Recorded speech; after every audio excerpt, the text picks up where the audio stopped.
Buenos días. Buenos días. ¿Cómo están? Bien. Bien. Almita. Buenos días. Hoy presentamos dos temas y después abrimos a preguntas. El primero viene Marat, secretario de Trabajo y Previsión Social. Él nos va a hablar de dos temas. Uno, Jóvenes Construyendo el Futuro, que vamos a mantener este programa de bienestar, y va a presentar hasta dónde vamos y en general el programa de Jóvenes Construyendo el Futuro. Y el otro es lo que planteamos, que es parte de los 100 puntos que presenté en el Zócalo, que es la seguridad social para los trabajadores y trabajadoras repartidores. Entonces, Marat, y después el detector de mentiras. Vamos a presentarlo antes de las preguntas. Marat.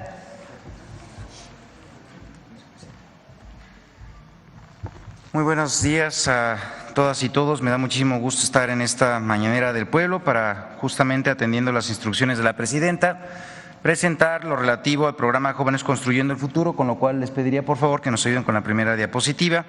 Decir al respecto de este programa que, como saben, es un programa del bienestar del Gobierno de México enfocado a atender a hombres y mujeres jóvenes entre 18 y 29 años que no estudian y no trabajan, a través de la capacitación en el trabajo en diversas unidades económicas, como son talleres, negocios, empresas, tiendas, entre otros. Las y los jóvenes aprenden mientras en esta capacitación de 12 meses reciben un salario, además un salario mínimo de manera directa a través de la tarjeta del Banco del Bienestar. Y este apoyo económico es justamente muy importante porque además ha ido incrementando con el tiempo, a la par de lo que se ha ido incrementando también el salario mínimo.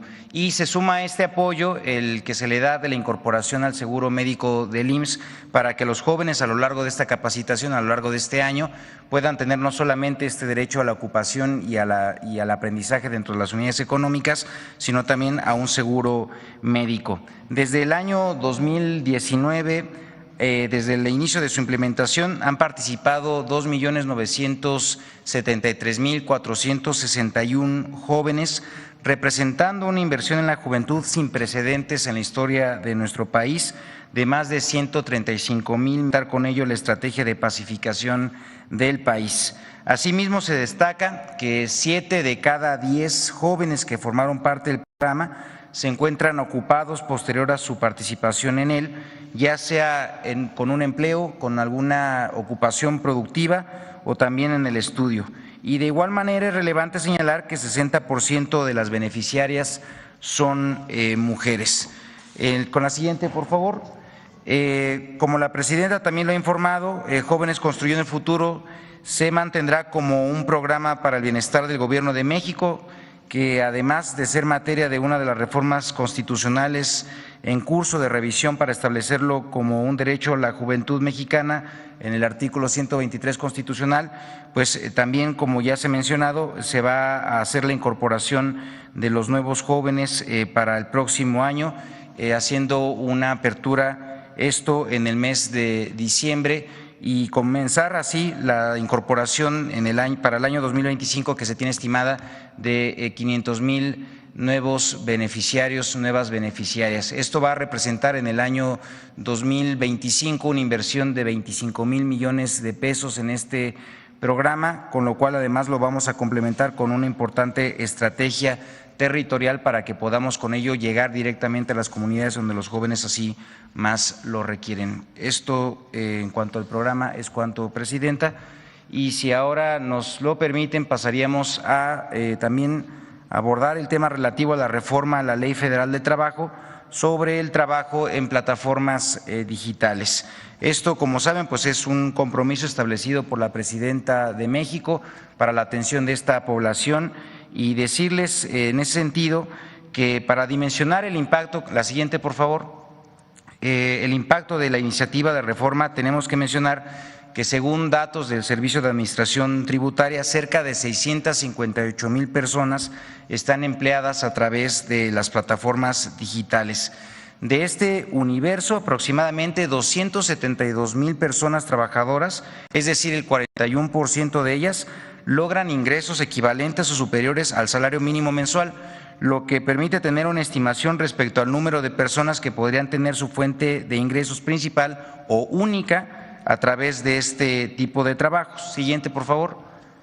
En ese sentido, quiero comentar que desde la administración del presidente Andrés Manuel López Obrador se comenzó un diálogo con las principales empresas, también con organizaciones de trabajadores, de las trabajadoras, con la finalidad de avanzar con una propuesta que permitiera justamente el reconocimiento de ellas y de ellos. Se han realizado cerca de 30 reuniones con los distintos representantes, donde también ha participado otras instancias del Gobierno de México. Destacar aquí, por ejemplo, el Instituto Mexicano del Seguro Social, evidentemente por ser la institución que da justamente estos servicios de cobertura de seguridad social, y por supuesto también del Infonavit. Siguiente, por favor. Y comentarles que la regulación del trabajo en plataformas se encuentra lleno de retos y de oportunidades, donde encontramos justamente las siguientes. Por una parte, el modelo de negocios es un modelo donde, pues como conocen ustedes, se ofrece a choferes y repartidores la flexibilidad de horarios. Y por la otra, también decir que este modelo permite ser una fuente de ingreso para miles de familias en todo el territorio nacional. Durante la pandemia, incluso ustedes recordarán, pues fueron estos trabajadores de plataformas digitales quienes tuvieron un auge, evidentemente, pues llevando incluso también servicios y también comida a domicilio. Uno de los desafíos de este sector es el reconocimiento de los derechos laborales de las personas trabajadoras, pues es muy limitado, lo que precariza su empleo. Es además inexistente el acceso a la seguridad social para las y los trabajadores y sus familiares, y además se generan desconexiones para las y los trabajadores de las aplicaciones digitales sin explicaciones previas ni tampoco avisos. Esto pues evidentemente nos obliga ya también después de este diagnóstico a identificar una serie de mejoras que se tienen que hacer en términos legislativos para que podamos avanzar con la cobertura de este sector poblacional, y es por ello que estamos proponiendo una reforma a la Ley Federal de Trabajo, porque tenemos la necesidad de formalizar y de dignificar el trabajo mediante regulaciones innovadoras y específicas para el sector, manteniendo la flexibilidad, la autonomía, que son características propias de este modelo de negocios. Siguiente, por favor. Y bueno, pues a continuación, siguiendo las instrucciones de la presidenta Claudia Sheinbaum, es que justamente presentaré algunos de los puntos más importantes relativos a esta iniciativa. Por una parte, se añade un capítulo a la Ley Federal de Trabajo para regular el trabajo en plataformas digitales para choferes y para repartidores. Se establece la creación de un régimen transitorio para que el IMSS implemente un piloto de carácter obligatorio para las empresas. Por otra parte, las personas trabajadoras seguirán escogiendo sus horarios de trabajo, así como la o las plataformas en las cuales van a trabajar. Esto es muy importante porque se mantiene la libertad para las y los trabajadores, es decir, ellas y ellos son las que definen el tiempo donde van a estar conectados en las plataformas. También se reconoce la subordinación discontinua y acotada al tiempo efectivamente trabajado, es decir, se reconoce la subordinación discontinua, que es uno de los puntos que además pues se preguntaba al respecto de esto, y mencionar que además pues no se tiene afectación en el fondo ni tampoco ningún cambio en el modelo de negocio. ¿Qué es lo que estamos buscando con ello? Pues que haya claridad en las reglas de trabajo, que exista un registro de contrato ante el Centro Federal de Conciliación y Registro Laboral, que además la política de gestión algorítmica del trabajo que está pues detrás, digamos, o lo que administra en general el trabajo dentro de la plataforma, pues explique de manera muy clara las reglas del algoritmo, y este documento formará parte ahora también del contrato de trabajo. Con ello habrá muchísima más claridad para las y los trabajadores de los mecanismos de asignación de los servicios. Y uno de los puntos muy importantes es justamente el otorgamiento de la protección social, que es justamente que las personas trabajadoras que generen más de un salario mínimo tendrán derecho a los seguros y servicios del IMSS, riesgos de trabajo, enfermedades, incapacidad, maternidad, pensiones y guarderías quedarán así cubiertas. También tendrán derecho a créditos del Infonavit, como cualquier otro trabajador formalmente registrado, y tendrán seguro contra accidentes de trabajo todas las personas trabajadoras, independientemente de su monto de ingreso durante el tiempo efectivamente trabajado. Se establece, en la siguiente, por favor, se establecen reglas para la desconexión con y sin responsabilidad para las plataformas. Para los casos graves podrá ser inmediata por incumplimiento de pedidos o en general decirles las reglas con las cuales se dará que en al menos 3 días de anticipación previos a la desconexión pues puedan tener conocimiento de ello. En todos los casos deberá haber mecanismos de revisión gestionados por personas y no por algoritmos o computadoras. Además que estamos incluyendo otras disposiciones, esto por ejemplo con perspectiva de género, incluyendo mecanismos especializados para la atención en casos de acoso, hostigamiento o similares. Y por supuesto también respetando y cubriendo el pago correspondiente de utilidades para las y los trabajadores que participan en estas plataformas. Siguiente, por favor. Respecto a las facilidades e innovaciones en el aseguramiento en el IMSS, informo lo siguiente. Se crean reglas específicas para el trabajo en plataformas digitales, incluyendo un programa piloto, como ya mencioné, para las plataformas, esto de 180 días. Va a haber un alta en el IMSS a inicio de mes sin pago, con un ajuste retroactivo y pago a final de mes. Se generarán registros patronales a nivel nacional para cada una de las plataformas digitales. En caso de que ocurrieran accidentes en el trabajo, la plataforma con la que se esté prestando el servicio el trabajador será justamente la que dará el aseguramiento y la cobertura. En caso de no alcanzar un salario mínimo, trabajadoras y trabajadores podrán optar por su aseguramiento en el régimen de personas trabajadoras independientes. Siguiente, por favor. Y en suma, para finalizar esta exposición, quisiera clarificar cuál es el sentido de esta reforma. Por una parte, las personas trabajadoras de plataformas digitales durante el tiempo efectivamente trabajado tendrán protección contra accidentes de trabajo, esto en el Instituto Mexicano del Seguro Social durante cada viaje o servicio o tarea prestado, beneficiando a 658,000 personas trabajadoras. Por otra parte, las personas trabajadoras con al menos un salario mínimo de ingreso generado en la plataforma tendrán todos los derechos establecidos por la Ley Federal de Trabajo y la Ley del Seguro Social, beneficiando a más de 272,000 personas y sus familias. Con esta reforma, Presidenta, estamos atendiendo el compromiso establecido por usted frente al pueblo de México, dando un paso sin precedentes en la protección de los derechos de las personas que trabajan en plataformas digitales. Y ahora, si me permiten, justamente para poder formalizar este compromiso, la Presidenta nos va a apoyar con la firma de la iniciativa del proyecto de decreto a la Ley Federal de Trabajo en materia de trabajo de plataformas digitales, con lo cual, pues en los próximos días se estará haciendo la entrega correspondiente a las cámaras para que hagan su discusión, evaluación y eventualmente aprobación. Muchísimas gracias.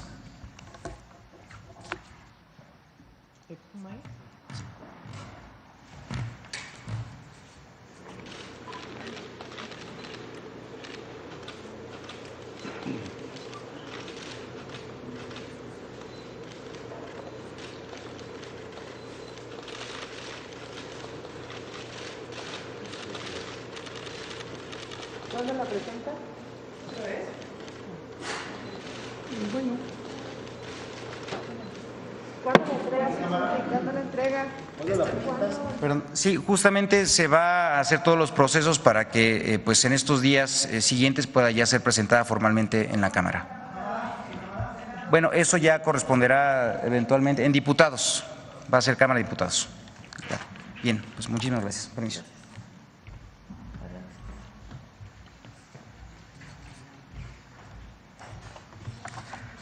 Con su permiso, Presidenta.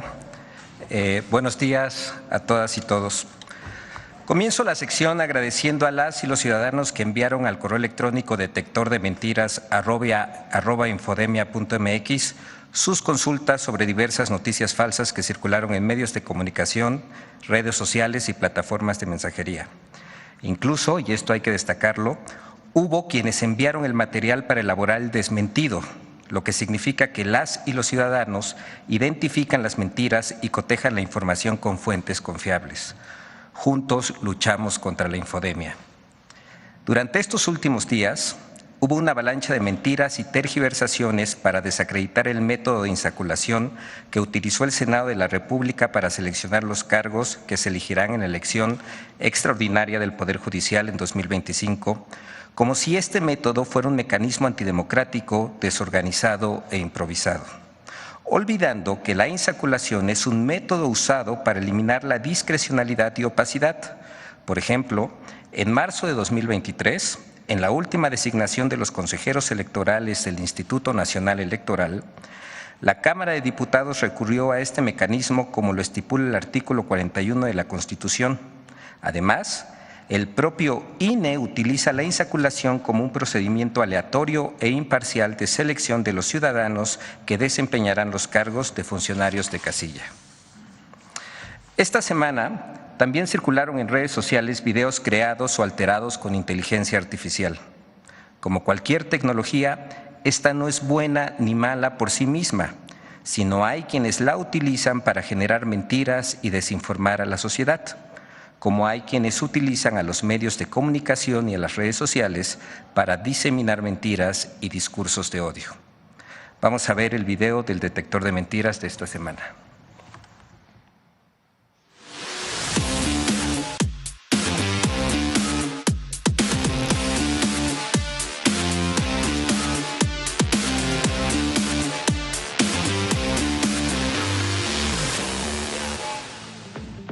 En la semana del 10 al 15 de octubre, en redes sociales y medios de información circularon mentiras sobre diversos temas que el detector de mentiras rastreó con el apoyo de la ciudadanía. 1. El Senado seleccionó por tómbola a jueces, magistrados y ministros del Poder Judicial. ¡Mentira!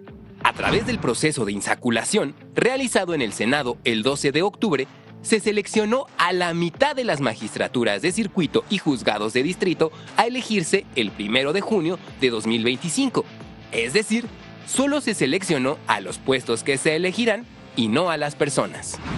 Esta línea desinformativa también apareció en las columnas de periódicos de circulación nacional, pues de las 43 columnas publicadas el lunes 14 de octubre en los diarios Reforma, El Universal, Milenio, Excelsior y El Financiero, 21 de ellas, es decir, el 48.83%, incurrieron en información imprecisa o falsa sobre el proceso de selección de las judicaturas y magistraturas y de la reforma al Poder Judicial. 2. Las reformas de la Cuarta Transformación van en camino contrario a lo señalado en el libro ¿Por qué fracasan los países?, de los ganadores del Premio Nobel de Economía. ¡Mentira! El libro ¿Por qué fracasan los países? Fue publicado en 2012 y en él los autores señalan que en las décadas previas a su publicación, México ha continuado enfrentando problemas relacionados con la concentración del poder económico en manos de unos pocos. Es decir, cuestiona el modelo neoliberal y no a las políticas económicas actuales. 3. En redes sociales se reactivó un video en el que supuestamente la presidenta Claudia Sheinbaum llama a invertir en una plataforma financiera. ¡Mentira! El video está manipulado con inteligencia artificial. El original corresponde a mayo de 2024, cuando la entonces candidata presidencial Claudia Sheinbaum desmintió que cerraría las iglesias en México si ganaba la presidencia. 4. Falso video del Palacio Real de Madrid con una manta con la leyenda "Nada por lo que pedir perdón". El video que circula en redes sociales fue creado con inteligencia artificial y compartido por Juan Flúger, responsable nacional de prensa del partido español Vox. 5. Es falso que las Fuerzas Armadas hubieran dado un mensaje de rendición en Culiacán, Sinaloa. El motivo del sobrevuelo de la aeronave militar en la ciudad de Culiacán fue por los ensayos que realizaron las Fuerzas Armadas para la inauguración de la Liga Arco del Pacífico en las instalaciones del Estadio de los Tomateros de Culiacán. 6. Circula un mensaje falso que asegura que el Senado de la República discute una ley que pretende encarcelar a religiosos por predicar a horas impropias. ¡Mentira! En la Gaceta Oficial del Senado mexicano no existe ninguna iniciativa similar o de este tipo. Esta mentira circula en mensajes desde 2016 y ha sido desmentida en varios países como República Dominicana, Bolivia y Colombia. 7. El Tren Maya sigue siendo objeto de las noticias falsas. En redes sociales se afirma que el recorrido del tren de Campeche a Mérida tarda más de 8 horas, mientras que un autobús realiza el mismo recorrido en 2 horas. ¡Mentira! El recorrido del tren de San Francisco de Campeche a la estación Tella Mérida se realiza aproximadamente en 1 hora con 56 minutos y 2 horas 26 minutos, dependiendo el horario seleccionado, mientras que el autobús completa el recorrido de Campeche a Mérida en 2 horas con 35 minutos en promedio.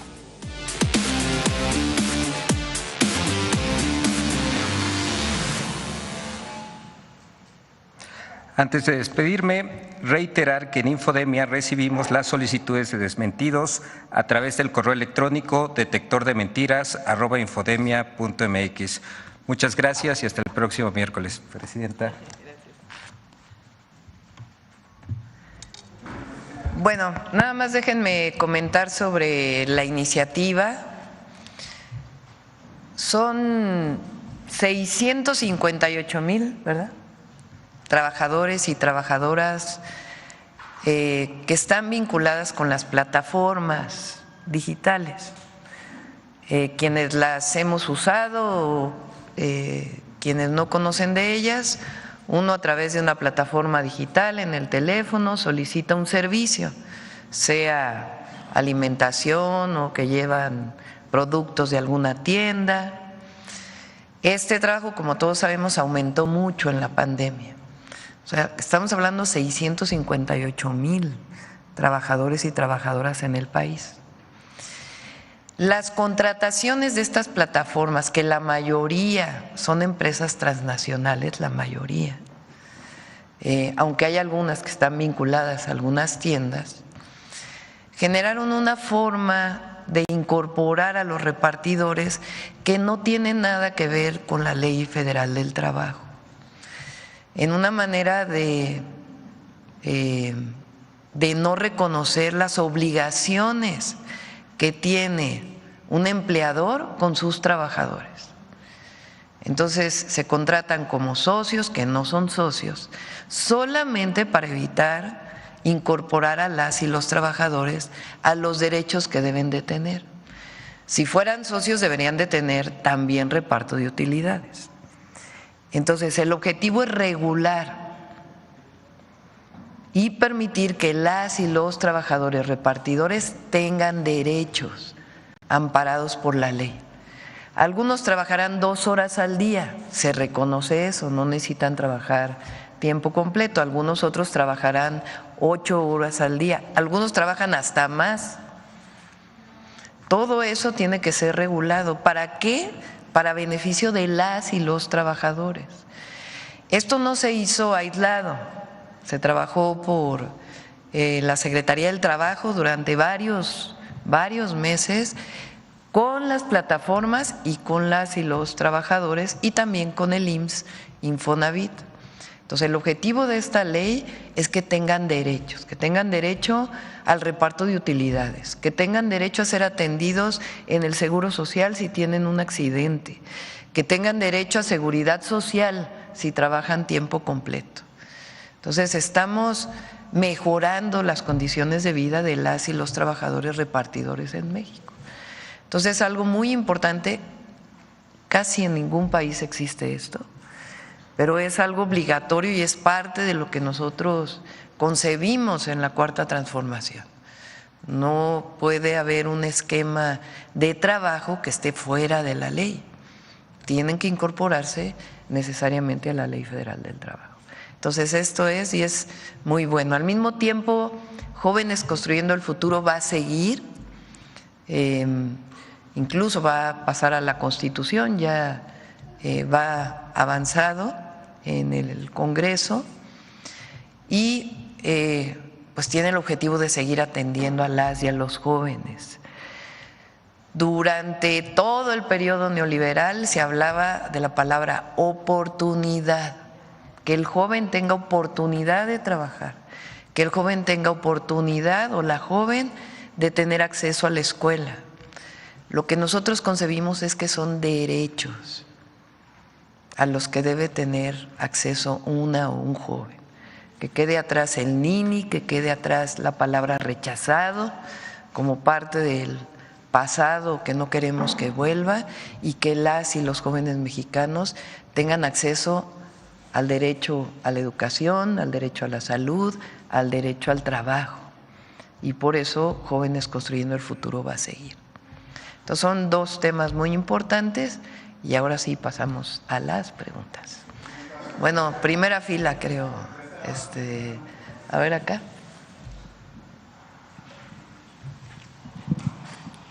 Buenos días, Presidenta. Alejandra Tornés para Somos Más Tabasco. Tengo 3 preguntas.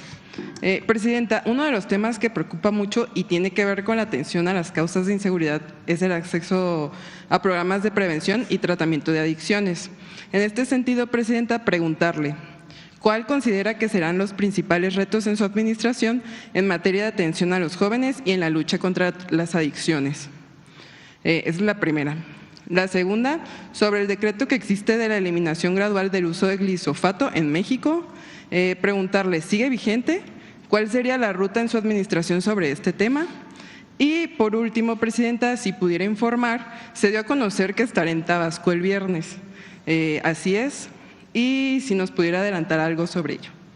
Sí. Además de Jóvenes Construyendo el Futuro, me comprometí, y ya lo vamos a informar, a ampliar el número de preparatorias en sus diferentes formatos, presencial, semipresencial, a distancia, y de universidades. En el caso de la educación media superior, preparatorias, CONALEP, bachilleres, todos los sistemas, son 32 sistemas en el país,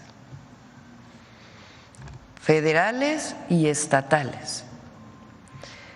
Los trabajadores, las trabajadoras de la educación que trabajan en la educación media superior, primero tienen diferentes formas de contratación, diferentes salarios, y queremos mejorar las condiciones salariales y de contratación de las y los trabajadores de la educación. Pero además queremos reducir el número de opciones. Se avanzó mucho con el presidente López Obrador con la nueva escuela mexicana, también en educación media superior, para que hubiera un solo programa de estudios, tanto la técnica como el bachillerato general. Y nosotros queremos seguir avanzando en ello. En dos sentidos. Uno, que las y los jóvenes que vienen de secundaria no digan la educación pública de bachillerato qué mal vienen preparados los jóvenes de secundaria, porque finalmente es la educación que imparte el Estado. Entonces, que haya un vínculo entre la secundaria y la preparatoria. Dos, que además de la beca no dejen los jóvenes la preparatoria por otras razones. A veces es porque el programa de estudios no corresponde a lo que ellos están viviendo, a lo que necesitan, y a estar en la escuela con gusto. Entonces es un programa muy ambicioso que lo estamos desarrollando. La subsecretaria de Educación Media Superior es quien fue rectora de la Universidad Autónoma de la Ciudad de México, Tania Rodríguez, ¿es? Rodríguez, ¿verdad? Tania Rodríguez. que es de primerísima, con Mario Delgado, y ya lo vamos a presentar pronto aquí. Y después las universidades, vamos a hacer más universidades. Universidades del Bienestar, Benito Juárez, y vamos a hacer nacional la Universidad Rosario Castellanos y hacer nacional la Universidad de la Salud. Cuando fui jefa de gobierno creamos estas universidades, hoy tienen 50,000 jóvenes estudiando. Lo que queremos es que con estos sistemas podamos ampliar al menos a 300,000 espacios más. Y además lo que den la colaboración que tengamos de las universidades autónomas como educación gratuita. En la medida en que las y los jóvenes tengan acceso a la educación todavía en una mejor condición, acceso al empleo y a otros derechos que tienen para desarrollarse, en esa medida van a estar menos vinculados con la delincuencia o con adicciones.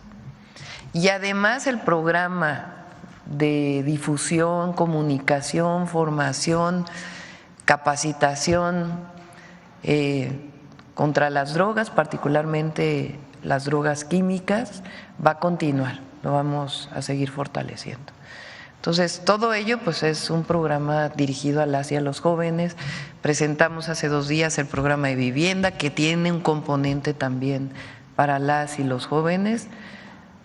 Entonces, las y los jóvenes no son el futuro de México, son el presente. Y tienen que tener acceso a todos los derechos. Esa es una de las esencias de la Cuarta Transformación. Me confundí ayer, este fin de semana vamos a Tabasco, a Campeche y a Yucatán. El próximo fin de semana vamos a Baja Sur, a Baja California y a Guerrero. Entonces sí, este viernes vamos a estar en Tabasco, ya les vamos a dar a conocer los detalles. Y la otra era sobre los pesticidas, agroquímicos. Vamos a invitar al secretario de Agricultura y Desarrollo Rural para que no sé si es este lunes o al próximo que viene. El lunes viene. Ahí vamos a platicar del programa de SADER, tiene que ver también con todo ello. El programa de cómo vamos a transformar Segalmex en las tiendas de bienestar, vinculado con precios de garantía, con venta de productos directo del productor a las tiendas del bienestar. Entonces, todo ello lo vamos a platicar el lunes. A ver, por acá. Ahora vamos para allá. Buenos días, Presidenta. Muchas gracias. En primer lugar, si nos pudiera compartir cuál será la estructura operativa del Consejo de Desarrollo Regional que había anunciado el 1 de octubre. Sí. ¿De empresarios? Sí. Ustedes conocen a una empresaria joven que nos ayudó en la campaña, ella es Altagracia Gómez. Ella ha venido trabajando con nosotros de manera honorífica y con mucho entusiasmo, y ella va a coordinar este consejo. Vamos a incorporar a cámaras y empresarios de manera individual o empresarias. Y el objetivo es justamente este programa que se presentó ayer, que he venido presentando, que presenté durante toda la campaña. Nosotros sí queremos inversión extranjera directa, por supuesto, queremos inversión privada, pero no queremos solamente inversión por la inversión. El asunto es ¿para qué queremos inversión? Pues es para generar buenos empleos. Y lo que queremos es el bienestar de las y los mexicanos.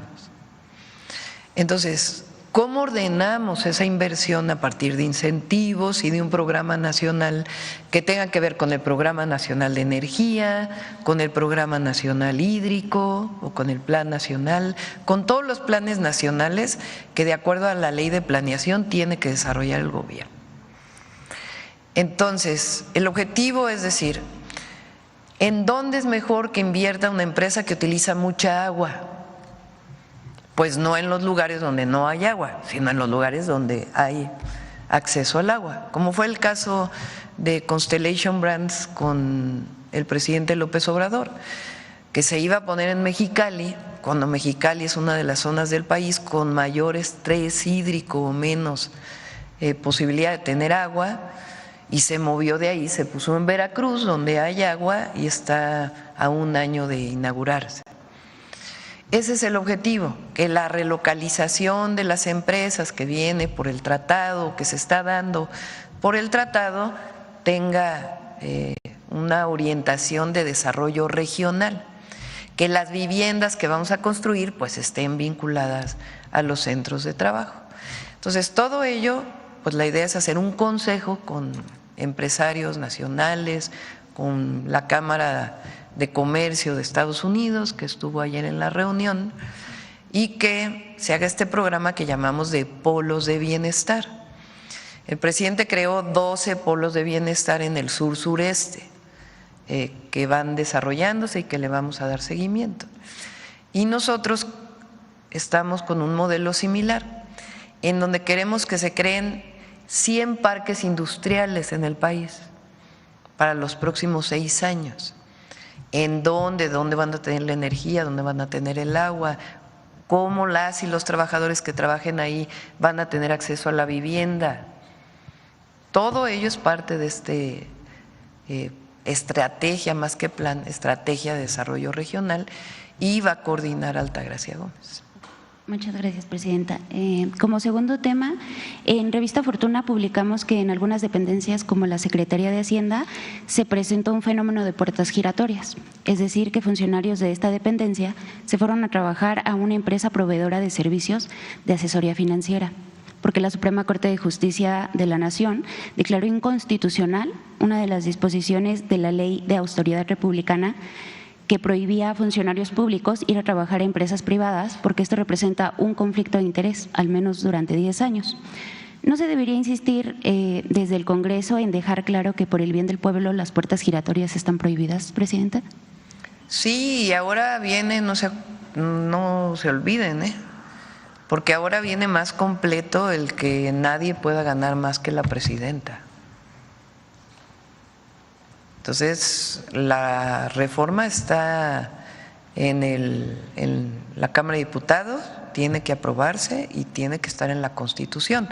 Lo envió en su momento el presidente López Obrador, pero encontraron distintas vías y distintas formas de ampararse frente a ello. Entonces, la austeridad republicana es para todos y para todas. ¿Qué quiere decir la austeridad republicana? Que no puede ser que el servidor público quiere decir que estamos al servicio del pueblo. A mí no me gusta llamarle funcionario público, sino servidor público, servidora pública, porque es muy claro que nuestra tarea es estar al servicio del pueblo de México. ¿De dónde viene el salario de todos los servidores y servidoras públicas? De los impuestos del pueblo de México, de los impuestos de las y los mexicanos. Desde empresarios hasta el impuesto que se paga con el IVA al comprar un producto. Pues no puede ser que las y los servidores públicos tengamos salarios que excedan el salario de la presidenta, que se redujo a la mitad desde el periodo del presidente López Obrador. Entonces ese es el principio juarista de no puede haber gobierno rico con pueblo pobre.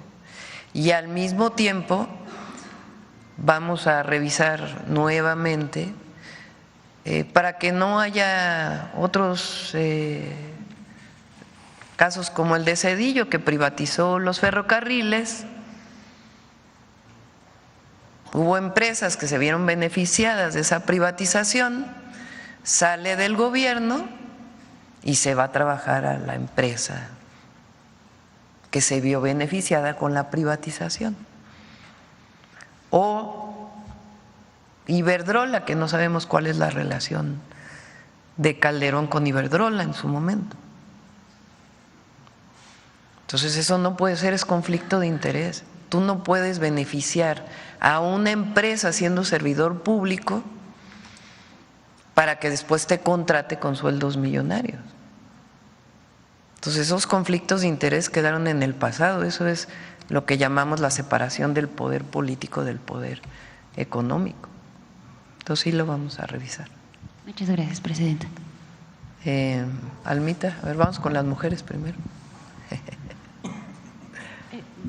Presidenta, hoy se va a discutir en el Senado la reforma energética, sin embargo, llama mucho la atención que no se quitó el párrafo hoy en la Cámara de Diputados sobre la transición energética. ¿Habrá un llamado a los senadores para que se corrija? O, como dicen especialistas, será en leyes secundarias, por favor. Sí. El presidente López Obrador envió una iniciativa para cambiar empresas productivas del Estado por empresas públicas del Estado. 1. 2. Para que en el caso del Internet tenga posibilidad el Estado de proveerlo sin necesidad de que sea a través de una empresa. Es decir, puede proveerlo directamente CFE. Y la tercera, que hubiera la posibilidad de que CFE, por ser empresa pública, sea la que pueda entrar al despacho de generación eléctrica con preponderancia. ¿Qué se agregó adicionalmente? Que las empresas públicas de energía del Estado no sean consideradas monopolios. Eso es lo que se aprobó. Eso que hace fortalecer a las empresas públicas. Y como expliqué ayer en la reunión con los empresarios, el objetivo es que CFE tenga 54% al menos de la generación y el resto lo pueda proveer la empresa privada con reglas muy claras. Entonces recupera lo público las empresas del Estado. Además, la comisión de la Cámara de Diputados agregó un párrafo en la anterior legislatura. En ese párrafo no quedaba claro exactamente a qué se referían. Formalmente era para la transición energética, pero en el párrafo no quedaba claro si era solamente obligación del Estado la planeación de la transición o también la producción de todas las fuentes renovables de energía. Si hubiera quedado como tal el párrafo, no hubiera sido consistente con lo otro que estamos planteando. Es decir, si hubiera quedado así, podría ser que si uno pone un panel fotovoltaico en su casa estuviera prohibido. Entonces, lo que decidimos es que esa parte quede en la ley secundaria. Queremos la transición energética, queremos más fuentes renovables de energía, pero no necesariamente tiene que quedar establecido en la Constitución, particularmente en esos dos artículos donde de lo que se habla principalmente es de las características de las empresas públicas. Entonces, esa es la razón por la cual se quitó ese párrafo de la transición y va a quedar en las leyes secundarias. Presidente. Y qué bueno que ya se aprobó en el Senado, ya se aprobó, entiendo, en el Senado. Faltan los estados, pero es algo muy importante. Y hablando de legisladores, quisiera preguntarle, la semana pasada hubo el reparto de comisiones, estuvo muy cuestionado por cómo se dio, que inclusive hubo acusaciones de amenazas, etcétera, ¿no? ¿Qué llamado le haría a los legisladores? Sobre todo porque hay códigos en el caso de Morena y pareciera como que no se hubieran respetado. Yo no me voy a meter al funcionamiento interno pues del Congreso. Es una responsabilidad de las y los legisladores. Mi opinión es que las y los legisladores tienen una tarea fundamental y es regresar a su territorio. Sí, proponer leyes, votar las leyes, discutirlas, debatirlas, pero las y los legisladores fueron electos por el pueblo. y muchas veces llegan a ese lugar, al Congreso, a ese gran edificio, y ya no salen de ahí. Son representantes populares. Entonces, si están en una comisión o no, pues es asunto de ellos en qué comisión y cómo se eligen. Pero lo que es mi opinión muy personal es que además de estar ahí, creo que ahora las sesiones son martes y miércoles. Bueno, pues tienen jueves, viernes, sábado, domingo, lunes, los que no están en comisiones y no tienen una tarea legislativa particular para ir a hablar con la ciudadanía, a informar de las reformas al Poder Judicial, de la reforma que se está haciendo a las empresas públicas del Estado en materia energética. Esa es una tarea fundamental, a territorio, así como nosotros vamos a territorio viernes, sábado y domingo, las y los legisladores a territorio, hay que dejar un poco el escritorio e irse a territorio. Gracias. Y ya nada más la última pregunta es, ayer Rosario Piedra dice que sí quiere ir mantenerse como presidenta de la CNDH, ¿usted cómo la ve? En el gobierno pasado pues sí se le impulsó para el cargo, se le defendió en el cargo de hecho, ¿no? Pues depende también del Senado, quien decida el Senado es una atribución de ellos.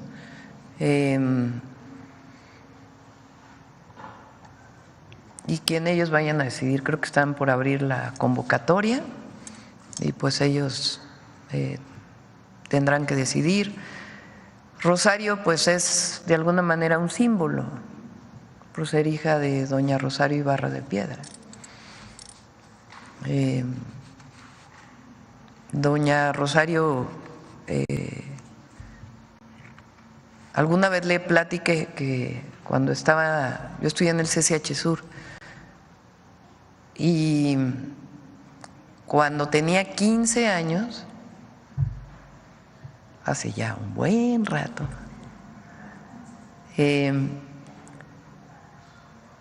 las madres de desaparecidos políticos durante un tiempo hacían una huelga de hambre en la catedral, previo al informe presidencial, como una presión de resistencia civil pacífica para que el entonces presidente, estoy hablando de la época de López Portillo, se manifestara en torno a los desaparecidos políticos. Que es muy claro que eran desaparecidos ahí sí, con toda la orden desde los más altos niveles del poder de desaparecer a quienes estaban en contra del régimen entonces. Y cuando estaba en el CCH, pues nos organizamos como estudiantes para venir a ver a las madres que estaban en huelga de hambre. Doña Rosario decía que, porque yo le conté que la primera vez que dormí fuera de mi casa por un asunto político, pues tenía que ver con que había estado aquí con ellos en la huelga de hambre. Después ellas fueron desalojadas porque venía el informe presidencial. Pues era una época de un Estado represor. Entonces Rosario, hija de doña Rosario Ibarra de Piedra, pues es en muchos sentidos un símbolo de la lucha de las madres de desaparecidos por razones políticas de aquella época, ¿no?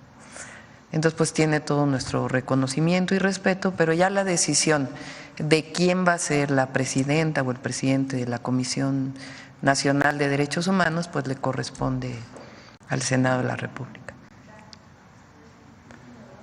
Acá, mujeres dijimos primero y luego vamos. Gracias, presidenta. Dalila Escobar, de Proceso. Primero preguntarle, bueno, ayer Genaro García Luna envía una carta al juez Brian Cogan. Estamos a nada ya de que se dé la sentencia al exsecretario de Seguridad de Felipe Calderón. Y bueno, él habla de que fue implacable cuando tuvo que enfrentar a los grupos criminales que producen y distribuyen la droga.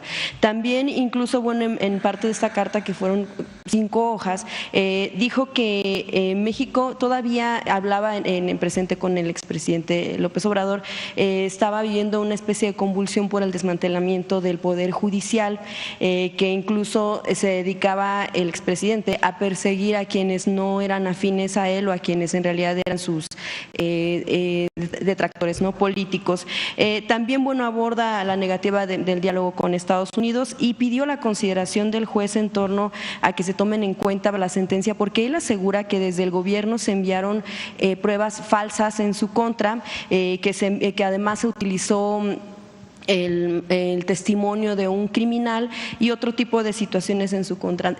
Preguntarle, evidentemente usted ahora como presidenta de México y como sucesora de la persona del mismo movimiento, quisiera preguntarle cómo considera usted o cómo se toman estas declaraciones, sobre todo cuando se habla en contra, sí, de una reforma al Poder Judicial, pero también de la fabricación de delitos que él acusa, aunque sabemos, bueno, que en México este tipo de cuestiones, señalamientos, se conocían desde incluso 2012 y desde entonces pues tampoco se había hecho nada para investigarlo aquí en el país. Mucho cinismo, ¿no? La verdad. O sea, ¿quién es Genaro García Luna? Aquí el presidente López Obrador habló de que incluso la Fiscalía tiene una investigación de que está involucrado con con esconder al segundo tirador del asesinato de Colosio, trabajando él en el CISEN. Llega a ser, bueno, con Fox de la AFI, creo que era, ¿no? De la Agencia Federal de Investigación. Y luego llega a ser secretario de Seguridad.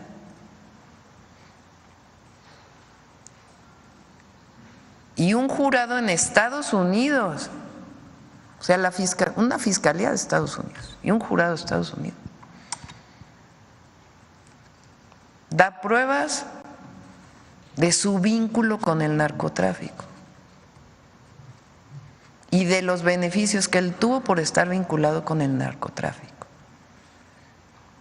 En un momento en donde se había decretado una guerra contra el narco.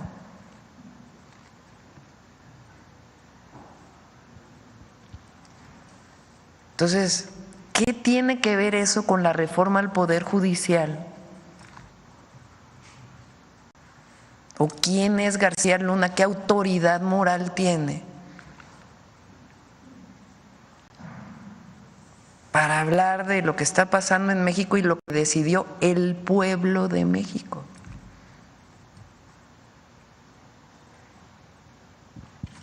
Pues es como, la verdad, no sé, pongan ustedes el adjetivo. Lo que queremos ver es cuál es la sentencia y qué va a decir el expresidente, que llegó con el haya sido como haya sido. O sea, un expresidente, Calderón, que llega con un fraude electoral a la presidencia y para legitimarse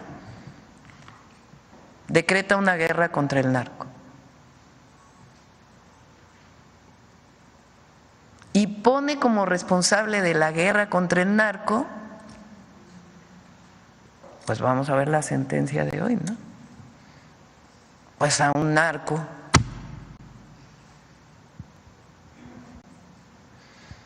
Entonces, ¿qué tiene que ver la carta de las relaciones México-Estados Unidos? O de la reforma al Poder Judicial. O sea, ¿qué autoridad moral tiene para estar hablando de una decisión del pueblo de México. Entonces, sí, pues vamos a ver la sentencia y mañana platicamos de nuevo del caso, porque son cosas que no se pueden olvidar en México, no se pueden olvidar, porque quien olvida repite los mismos errores y nosotros tenemos que estar informando de esto. Es obligación de las y los mexicanos estar informados, porque ahora resulta que es una víctima el señor, pues os digo. ¿Le parecería justa cadena perpetua, que es uno del, pues obviamente el límite de la sentencia? No me meto ahí, que decida él. Bien, gracias, presidenta. En otro tema, lo que tiene todo lo relacionado, lo que ha estado relacionado con el caso del gobernador Rubén Rocha, el gobernador de Sinaloa. Si bien, bueno, pues ha dicho, ya lo había mencionado usted, que no se habían encontrado pruebas. Bueno, pues la pregunta surge en torno a todo lo que se ha dado alrededor de estos señalamientos y de por qué el foco en el gobernador. También lo que tiene que ver, por ejemplo, desde la denuncia que hizo el propio Héctor Melesio Cuen, quien fue asesinado, lo sabemos, en el entorno de la detención o de la captura de Ismael Zambada, quien incluso lo había denunciado al exgobernador por cuestiones de negocios ilícitos mediante empresas favorecidas por el erario estatal, pero también quedaron pendientes otras denuncias por enriquecimiento inexplicable que no se concretó. Bueno, pues iba en esa ruta porque, bueno, se dio justo en el momento en el que se da toda esta situación del asesinato que generó días después violencia en el estado, pero también todo lo que ha pasado en torno a lo que sucedió con el vuelo, si se dio o no con esta salida del gobernador Rubén Rocha el día en que se detuvo en mayo y, bueno, que se llevó a él y a uno de los hijos de Joaquín Guzmán a Estados Unidos, donde pues ahí continúan. Y también, bueno, porque lo que se ha mencionado es que no hubo tal salida del gobernador, que hubo la salida de un vuelo, pero en el que no iba él. Él mostró un documento de bitácora, sin embargo se ha hablado de que podría ser no contundente, como si, por ejemplo, en la muestra del pasaporte con el sello o alguna imagen donde pudiera corroborarse que en efecto fue él quien estuvo en Estados Unidos. De hecho, a partir de una investigación que se publicó, incluso un proceso, el propio gobernador ha acusado a periodistas como Luis Chaparro, incluso también a periodista Azucena Oresti, de orquestar riesgos alrededor suyo, una campaña, y el propio reportero también ya ha denunciado amenazas a partir de este tipo de señalamientos públicos por parte del servidor público. Independientemente del informe que se espera por parte del gobierno de Estados Unidos, en México hay aparatos de inteligencia, no está el Centro Nacional de Inteligencia. ¿Cuándo se va a presentar por parte del gobierno un informe en torno a lo que han recabado respecto de esta investigación y qué sucede con Estados Unidos? ¿Por qué ha pasado tanto tiempo y no se ha dado este informe para tener mayor certeza y evitar que se diga o se niegue cierta información, sobre todo para dar certeza al pueblo de Sinaloa? Sobre el caso del gobernador, en todo caso es la Fiscalía General de la República que trajo el caso del exrector de la Universidad Autónoma de Sinaloa, y ellos pues están haciendo en todo caso la investigación, ellos son los que tendrían que informar, y yo creo que no hay que especular, sino sencillamente pues si hay algo pues que se diga si hay algo, y si no pues también que se deje de especular sobre esto. Lo que es, creo yo, más importante es el tema del informe de Estados Unidos. Porque el tema es cómo es que se da esta detención. O sea, no olvidemos, Sinaloa no tenía homicidios. No estoy diciendo que no deba detenerse a los delincuentes.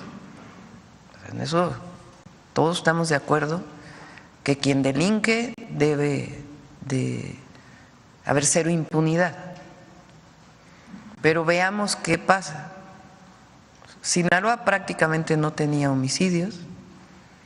Viene una detención que no es una detención que venga de instancias del gobierno estatal o del gobierno federal o de las fiscalías, sino que hay un supuesto secuestro del Mayo y se lo llevan a Estados Unidos. Después sale que hay alguien que salió liberado, no quiero dar los detalles. ¿Qué pasó? Y a partir de ahí se desata una ola de violencia en Sinaloa. Lo menos que las y los mexicanos debemos exigir es qué pasó, cómo se dio esta detención, por qué salen liberados delincuentes que fueron entregados por extradición de México.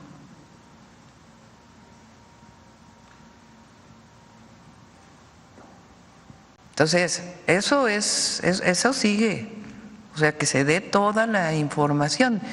¿Quién está en esta investigación y todo? Es la Fiscalía General de la República. Pero no hay que especular, desde mi punto de vista, porque es acusar a alguien sin pruebas, pues no es bueno. Pues hay que hacer que actúen las instancias correspondientes. En caso de que resulte responsable el gobernador, que se proceda conforme a como debería Cualquiera, ser. no hay impunidad, o sea, hay cero impunidad, pero tampoco es justo que se especule sobre un gobernador o gobernadora. Si hay pruebas, pues que se presenten. Presidenta, ya ha sido tema este asunto de que Estados Unidos no entrega la información y además a qué lo atribuye. A final de cuentas, como bien menciona, antes de la detención no se tenían estos niveles de violencia que en Sinaloa, y el expresidente hablaba de una corresponsabilidad de Estados Unidos por provocarle de alguna manera. ¿Usted considera lo mismo, pero sobre todo por qué o a qué atribuye que Estados Unidos, y si se lo han pedido directamente en algunas de estas reuniones? Sí, en su momento lo hizo el presidente López Obrador por escrito, y es el que haya cambiado la administración, el gobierno, no quiere decir que esa carta no deba ser respondida. Hay continuidad, entonces todavía es importante que se dé respuesta a ello. Gracias, Presidenta. Y finalmente, nada más por no dejar pasar, mencionaba en un asunto también de… Y repito, nosotros estamos haciendo nuestro trabajo, la Fiscalía está haciendo su trabajo y nos corresponde también disminuir los índices delictivos. Pero hay que saber por qué, qué hubo detrás exactamente. ¿Sería pertinente que en algún tiempo determinado la Fiscalía ya nos dé un informe de los avances de su propia investigación aquí en México? Pues le corresponde a la Fiscalía. Nosotros lo que tenemos con ellos ahora pues es, buscamos más coordinación para la actuación permanente, pero ellos tienen autonomía y definen si se informa o no. Le mencionaba… ¿Y cómo? Porque también hay líneas de investigación que tienen que ellos guardar para poder seguir desarrollando. Y bueno, le mencionaba finalmente el caso, por no dejar pasar, mencionaba usted un asunto de austeridad. El caso del diputado local en Coahuila, Antonio Flores, pues es un empresario también carbonífero con contratos de la Comisión Federal de Electricidad y bueno, pues también legislador local, a quien bueno se le señalaba por estar viajando en un Lamborghini en calles de Musquis. Evidentemente, bueno, pues eso pudiera parecer apegado a lo que tiene derecho, a final de cuentas. Sin embargo, bueno, pues estaría un tanto en contra del asunto de la austeridad, pero sobre todo por ser una persona que además de ser un servidor, un legislador, pues tiene contratos de una empresa en una zona donde sabemos pues también hay condiciones precarias laborales, en donde hay incluso que estas condiciones precarias han generado la muerte, por ejemplo, el caso de mineros. Sabemos toda esta zona de Musquis, Sabinas, en donde se han dado accidentes que por un lado tenemos la cara de de las condiciones en las que trabajan estos mineros, y por otro lado tenemos este tipo de exhibiciones de alguna manera y este tipo de lujos que tienen algunos servidores que además de tener un salario que viene del erario, tienen contratos que también viene del erario. Podría haber a lo mejor una revisión para que no hubiera esta tal vez duplicidad, y también pues ¿qué opina en torno a que se den este tipo de cuestiones? Gracias, Presidenta. Mi opinión es que un legislador no debe tener contratos con el gobierno. Esa es mi opinión y hay que buscar si se puede legislar en torno a ello, porque no se puede tomar como un conflicto de interés. Pueden ser empresarios, empresarias y que tengan contratos con privados,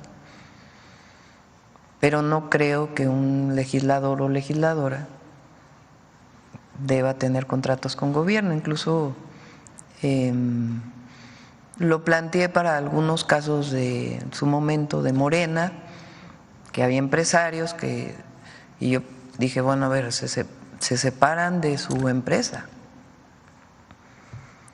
para evitar cualquier conflicto de interés. Hay que predicar con el ejemplo siempre. Y si hay algún conflicto de interés, pues que se plantee. Si no está legislado, pues hay que ver cómo se legisla, porque no es correcto.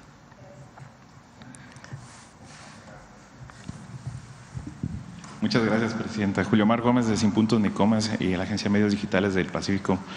Muy amable, aunque ya dijo que no estaría en Baja California Sur, pues quiero saber si en Baja California… Sí voy a estar, pero no este viernes, sino al otro. Sí, exacto. Particularmente, pues, el alcalde de Los Cabos, Cristian Agúndez, así como el gobernador Víctor Castro y dependencias federales han trabajado de manera enfáticamente en el tema de vivienda, pues buscando los terrenos factibles para cumplir con este programa tan ambicioso de vivienda.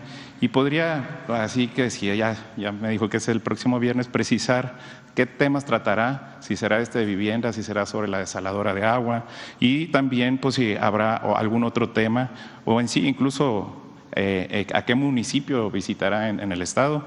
Y hablando de este tema sobre la vivienda, el presidente Andrés Manuel López Obrador nos ayudó a los medios, a los periodistas independientes con el tema de seguridad social, con el tema del IMSS, y nos adecuó, ayudó a ingresar, a los que no teníamos seguro. ¿Podríamos tener nosotros acceso a la vivienda también? Es buena, sí. Pues tienen Infonavit también. No, solamente es el seguro. Pues lo vamos a ver. Ahí Paulina le encargo que nos ayude con Octavio para que puedan tener acceso al Infonavit. Excelente noticia. Sí. Muchas gracias.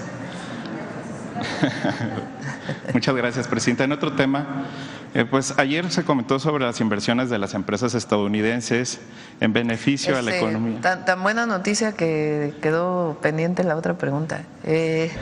Vamos a ir a Los Cabos, a La Paz y a Mulegé probablemente. Perdón. Queremos ir a los 3 municipios. Yo me comprometí a que el programa de vivienda lo íbamos a iniciar en Los Cabos.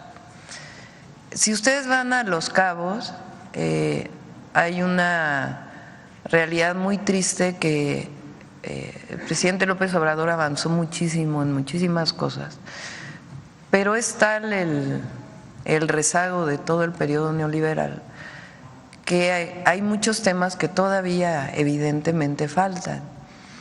Uno de ellos es una realidad muy lacerante en donde trabajadores y trabajadoras del turismo, de Los Cabos y de otros lugares, pero particularmente ahí, viven en condiciones muy, muy precarias. Entonces tienes esta gran distancia entre un cuarto de hotel que se paga en dólares. $1,500 promedio. $1,500. La noche. O más. Sí, claro.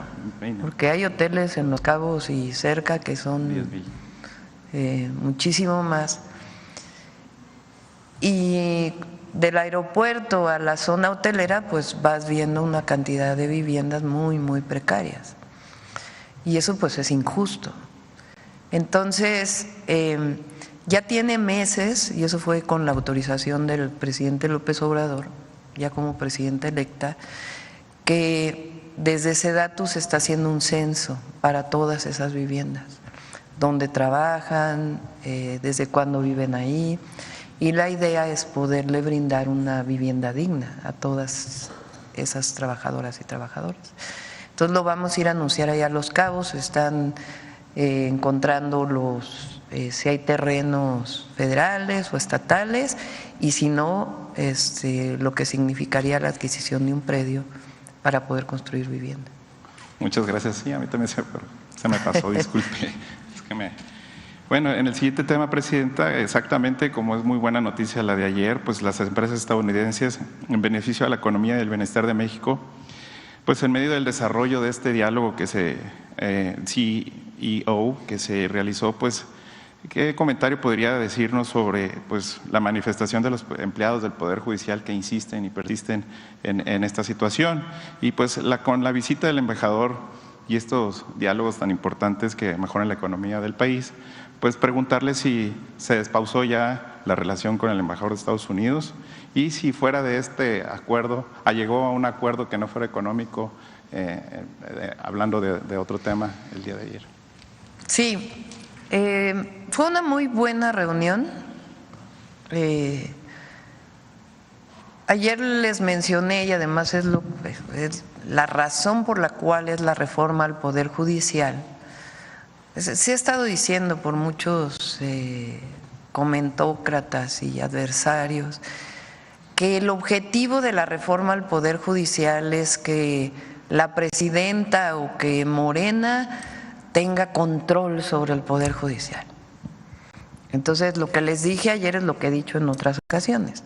Si eso fuera cierto, pues era mucho más fácil hacer una reforma al Poder Judicial como la que hizo Zedillo en 1994. ¿Qué reforma fue esa? Había 20 y tantos magistrados, ministros, se movieron a todos y entraron, ¿qué son ahora? 11, ¿no? 11. ¿Cómo se nombran?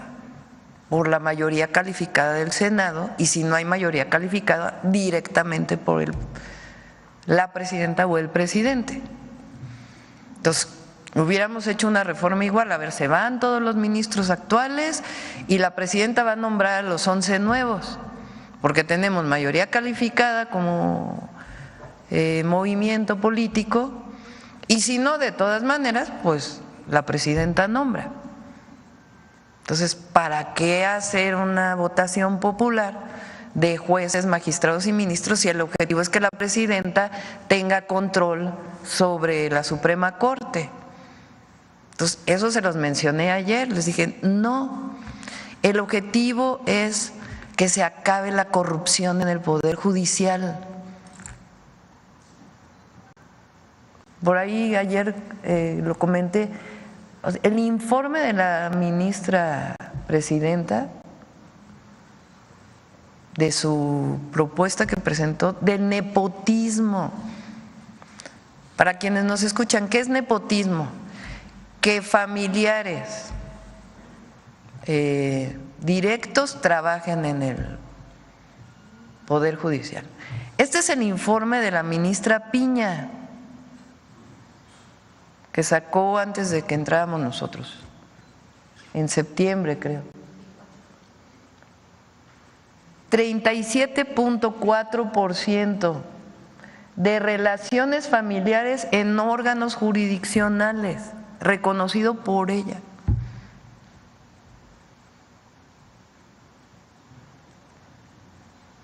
Entonces defienden la carrera ¿cómo se llama? La carrera judicial. Pues, o sea, explíquenme la carrera judicial cuando cerca de la mitad o poco menos de la mitad son familiares, hijos, primos, hermanos, cuñados, sobrinos.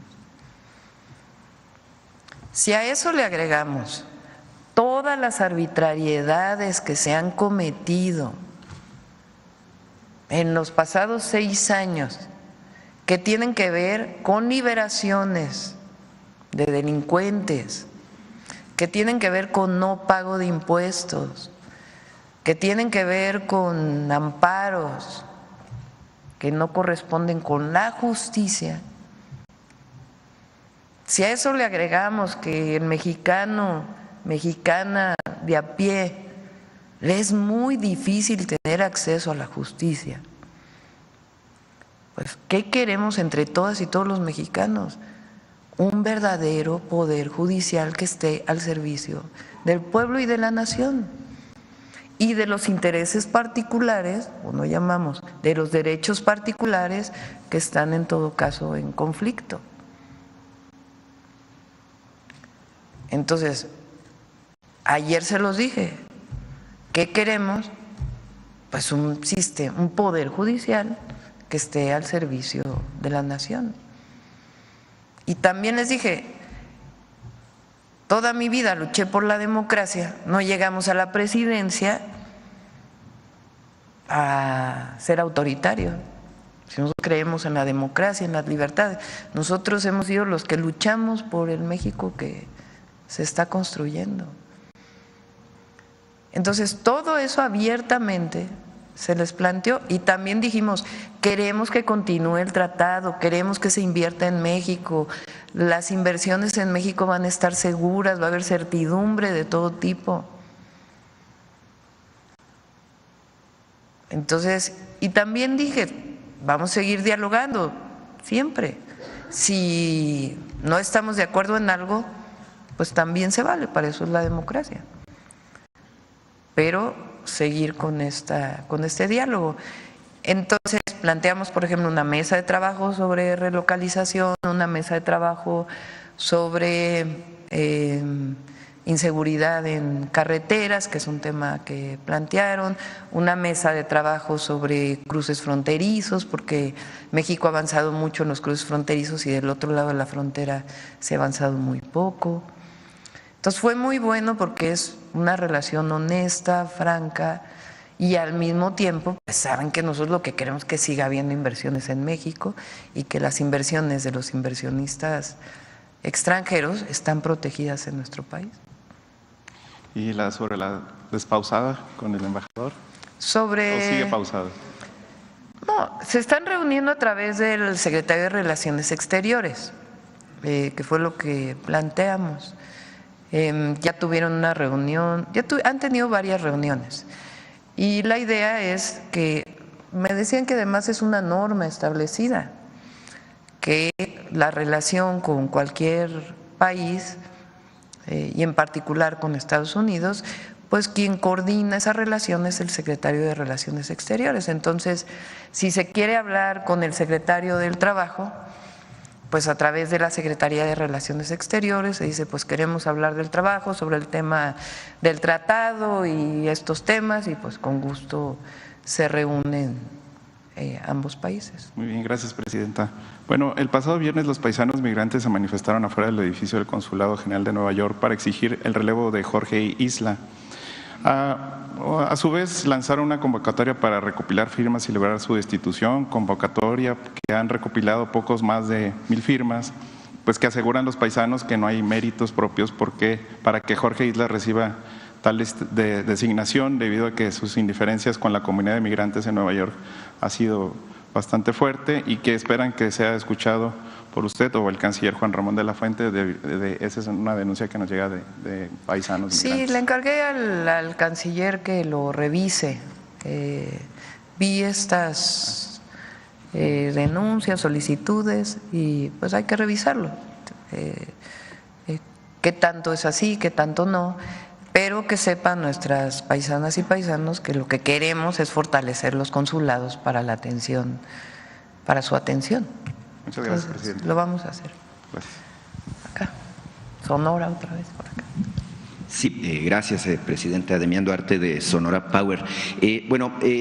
Primero felicitarla por el asunto de las plataformas. Creo que es muy importante, refleja mucho la visión de lo que usted plantea, pues de lo que es el humanismo mexicano, ¿no? Que es importantísimo. Lo mismo que el avance que se dio y ya la aprobación de esta regulación para que los salarios mínimos nunca vuelvan a estar por debajo de la inflación, que pues ya es una realidad. Mire, a mí me dio mucho gusto estar y participar ayer en el acto el diálogo con los CEOs de México y Estados Unidos. Y sobre todo, usted debe saber, ¿no? Siempre la tierra llama, ¿no? Me dio mucho gusto, aunque no se dijo abiertamente ayer, el mayor proyecto de inversión que hay en este momento en México está en Sonora, ¿no? De México Pacific Limited. La señora Sara Berstov, la CEO de esta compañía, bueno, pues enfatizó mucho el compromiso que hay respecto al desarrollo, incluso con las comunidades durante su mensaje. Es un gran proyecto de desarrollo de lo que es la industria de la energía. En este caso se trata de gas natural que se va a trasladar de Texas hasta Puerto Libertad y que consta de 15,000 millones de dólares, como estoy seguro que usted ya lo conoce. Mire, abordo este tema en específico porque creo que es interesante decirlo. A mi estado, a Sonora, parece que los astros se le están alineando más con usted. Mire, este tema, de esta mega inversión, que es la mayor que hay en este momento de desarrollo en México. Usted ayer dio a entender, aunque no lo afirmo, que el proyecto del auto eléctrico para todos los mexicanos o línea pues estaría pensándose en Sonora, y es algo que es además natural porque allá tenemos los recursos naturales, es decir, el litio, el cobre, también tenemos la experiencia en el desarrollo de este tipo de proyectos. Está Ford Motor Company con mucha experiencia, 40 años. Contribuyó mucho Sonora en el desarrollo de un proyecto que se hace en Arizona de auto eléctrico, que es Lucid Motors. Tenemos el personal, hay una cadena de valor muy importante relacionada a la industria automotriz. Y bueno, está el tren de pasajeros a Nogales, que también es un gran asunto. Está también el tema de la infraestructura portuaria, aeroportuaria, la carretera. Entonces, evidentemente que Sonora, y es lo que nosotros estábamos buscando y creo que lo estamos consiguiendo con usted, bueno, pues está convirtiendo ahora sí pues en uno de los hilos conductores, por no decir una de las locomotoras, válgame ahora que hablamos de trenes, del desarrollo nacional. Me gustaría, señora presidenta, si nos puede comentar un poco de la perspectiva que usted está encontrando ahora que, bueno, le pongo aquí sobre la mesa todos estos asuntos que se relacionan con mi estado, para tratar nosotros de alinear qué es lo que nos depara el presente y el futuro al respecto del desarrollo. Bueno, Sonora tiene muchas virtudes para desarrollar el llamado Plan Sonora. ¿Y por qué razón se hizo el Plan Sonora ahí?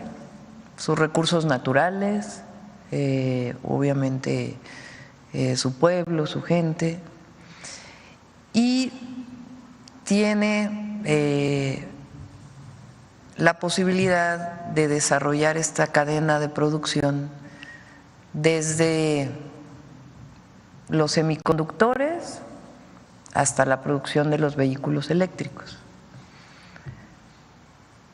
Entonces, lo hemos hablado con el gobernador, se requieren una serie de incentivos que los estamos trabajando, y al mismo tiempo la construcción del proyecto integral.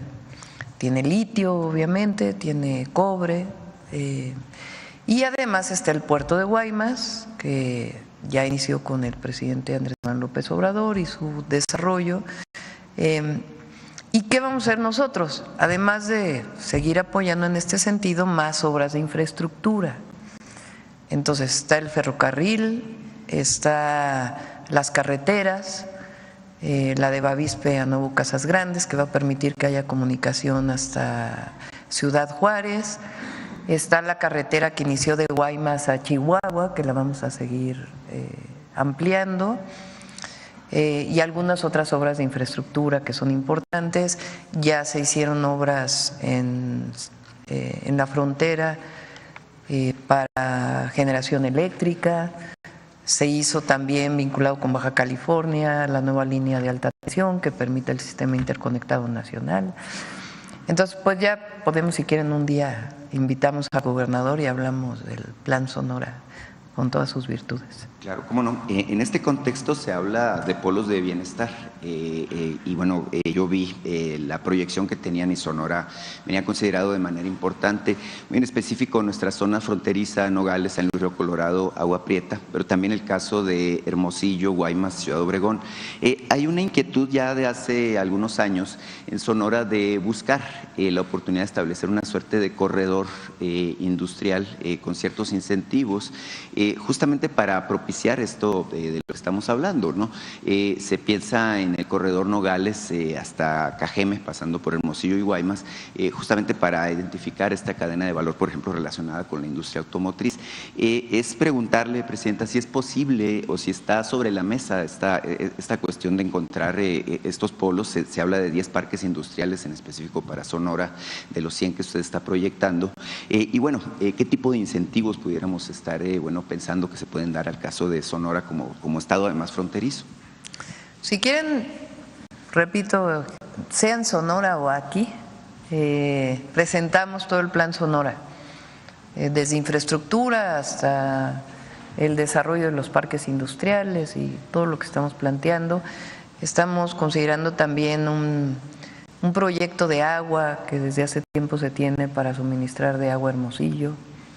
Entonces, hay varios proyectos para Sonora. Claro que sí, va a ser muy bienvenida a nuestra tierra. En otro tema, Presidenta, y no sé si nos pueda ir adelantando cuándo va a ir, por cierto, porque la estamos esperando desde el 4 de octubre, se decía que iba y finalmente no se dio. Sí, ya vamos, ahora sí que cerrando meses. Entonces, ahora tenemos octubre, no va a tocar Sonora en este caso. Repito, el viernes vamos a Tabasco, el sábado a Campeche, el domingo a Yucatán. La próxima semana vamos a Baja California Sur, Baja California y Guerrero. Vamos a darle seguimiento a Guerrero y además al plan que tenemos con Guerrero. Y ya en noviembre ya informamos. Después va a venir viene el fin de semana del Día de Muertos, 1, 2 y 3. Y luego ya de ahí regresamos a nuestras giras. Claro, ¿cómo? No, vamos a estar trabajando aquí. Bien, la vamos a esperar en Sonora. Acabamos de entrar. Presidenta, mire, ayer la compañera Nancy Flores hacía o retomaba. Bueno, a ustedes sí les voy a dar su día. Creo que viernes es primero, ¿verdad? Sí. No hay gira. La compañera Nancy Flores retomaba el tema de la misoginia como un tema importante y sobre todo, mire, lo que hemos visto como una reacción de grupos muy conservadores, que a mí no me parece que sea un tema de casualidad o de iniciativa de alguno de los caricaturistas o columnistas que normalmente tienen este tipo de actitudes. Usted misma, señora Presidente, ha sido por momentos, cuando era candidata y creo que también desde que asumió el cargo, pues ha sido objeto de estos ataques misóginos, no solamente del comediante del que hablamos la anterior ocasión que me tocó la palabra, sino también de caricaturistas que incluso la han dibujado con correa y en circunstancias que obviamente no voy a repetir aquí por lo peyorativo que son, pero me parece muy grave, así como agreden a Andrea Chávez o a otras senadoras o a gobernadoras también, y se atreven también en el caso de la primera presidenta de México. Genera esto una preocupación, porque mire, si se atreven con ustedes, evidentemente pues no se van a tocar el corazón para hacerlo con otras mujeres. Y la reflexión, señora Presidenta, es que violencia pues es violencia, ¿no? Independientemente de que sea mediática, verbal, que sea violencia comunitaria, violencia laboral, acoso, lo que sea. Al final de cuentas, todo tipo de violencia tiende a engendrar más violencia, ese es el asunto. Y mire, usted sabe, yo soy padre de familia, tengo 2 niñas, pero seguramente muchos más tenemos esta preocupación respecto a la reacción que hay ahora que usted ostenta el cargo como presidenta. Evidentemente, más allá de si usted decide o no denunciar, que es su derecho, por supuesto, hacerlo o no, creo que es bien importante su voz. Su voz es muy fuerte, su voz es muy poderosa, y esta voz, bueno, que refrenda en mucho esta reafirmación de lo que es el poder de las mujeres y el derecho que tienen las mujeres a participar en la vida pública y a tener una vida libre de violencia. Mire, le quiero exponer un caso que me contactaron los familiares, no voy a dar nombres ni circunstancias, en el ánimo de no revictimizar, pero me contactaron en términos de que hubo un secuestro de 3 mujeres, una abuela, una madre y una hija, las 3 de la misma familia. Esto ocurrió en abril, estuvieron secuestradas durante 6 meses, pagaron 2 veces el rescate de los familiares y después las asesinaron. Aparecieron los cuerpos, el 25 de septiembre pasado. Me pidieron incluso, muy fuerte el asunto, que le entregara un documento donde le piden su apoyo para que se haga justicia. El tema, señora presidenta, es muy grave. La violencia pues es un hecho y evidentemente nos gustaría escuchar su voz manifestándose al respecto de lo que es este embate de fuerzas conservadoras, fuerzas oscuras que buscan violentar a las mujeres de nuestro país. Muchas gracias por su atención. Demián Duarte, de Sonora Power. Sí.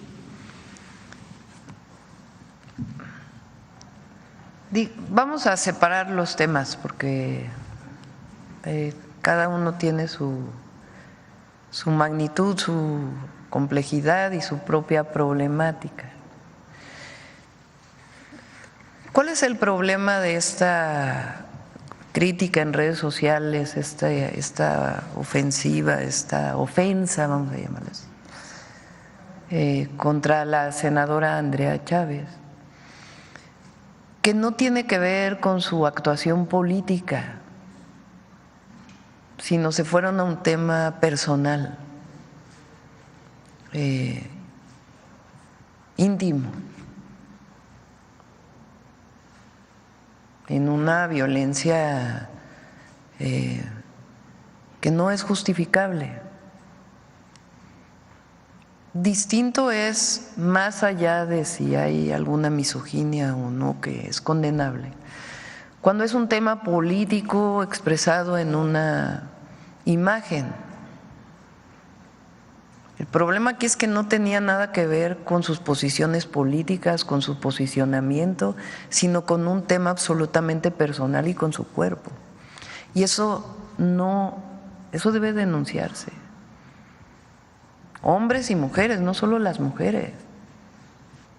O sea, eso es violencia por el solo hecho de ser mujer. Entonces, por eso ahí mi solidaridad y mi apoyo. Ella tomó la decisión de aparte hacer una denuncia penal por la ley Olimpia. Pero lo que nosotros no podemos permitir es ese tipo de violencia que tiene que ver con el ser mujer. Repito, es muy distinto a las caricaturas que incluso me hicieron a mí, que pudieran rayar en la misoginia, pero que tienen que ver con un asunto político que se quiere describir. No, aquí no tenía nada que ver con un asunto político, se fueron con un asunto personal, íntimo de ella. Eso no es aceptable. Y entre todos y todas, tenemos que parar eso, porque eso es discriminación, pero además es violencia contra una joven, sea senadora o no. Entonces, esa es mi posición respecto a ello. Por otro lado, tiene que ver con la discriminación por ser mujer, que lleva en algunos casos a la violencia física, muchas veces de los propios familiares. Yo decía que de los feminicidios, al menos en la Ciudad de México, que fue lo que me tocó ver durante muchos años, lamentablemente el homicida en la mayoría de los casos estaba vinculado con alguien relacionado con la mujer, pareja, expareja, en muchísimos casos. Y eso significa que había un círculo de violencia que a lo mejor no fue denunciado o no fue atendido en su momento y llega incluso al feminicidio. Entonces, también ahí, por eso las leyes que se presentaron, las modificaciones, las reformas y el trabajo que tenemos que hacer conjuntamente desde la prevención hasta la cero impunidad. Y la otra es este caso que planteas, que hay que ver si es un tema de por ser, hay que atenderlo, y hay que ver si es un tema de por haber sido mujeres o es un tema de delincuencia organizada por algún otro caso. Pero nos va a corresponder, y tiene que ser así porque soy mujer, estar denunciando estos casos y estar llamando la atención, porque fíjense, con esto cierro porque ya son 9:15 y prometimos que a las 9 cerrábamos, o más o menos alrededor de las 9. Cuando dije en mi discurso, presidenta con A, porque lo que no se nombra no existe, bueno, ya casi nadie se atreve a decir presidente, la presidente. O sea, tuvo su impacto. Y es igual la ingeniera, no es la ingeniero, es la ingeniera, no es la abogado, es la abogada.